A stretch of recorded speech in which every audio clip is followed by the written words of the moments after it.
A chuva caiu de repente, fina e silenciosa, como se o céu chorasse por alguém. No parquinho vazio, um balanço se movia devagar, como se alguém ainda brincasse ali. E um homem observava, imóvel. Ele lembrava daquela promessa antiga, feita quando o mundo ainda parecia pequeno e cheio de risadas.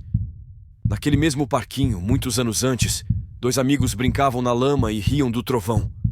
Um deles, o mais corajoso, disse: "Quando chover de novo, nos encontramos aqui." Foi o último dia que se viram.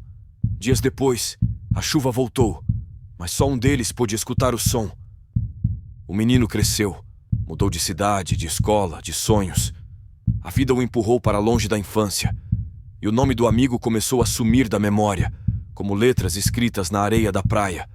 Ainda assim, toda vez que chovia, ele sentia um arrepio leve, como se alguém o chamasse de volta. Numa tarde cinzenta, já adulto, ele precisou voltar à cidade natal. Chovia como naquela promessa antiga. Ao passar perto do parquinho, o balanço ainda estava lá. Os dias se tornaram semanas. Ele começou a visitar o parquinho sempre que chovia. Dizia a si mesmo que era apenas nostalgia, mas no fundo sabia que era mais. Ficou na cidade, como se esperasse algo que não sabia nomear.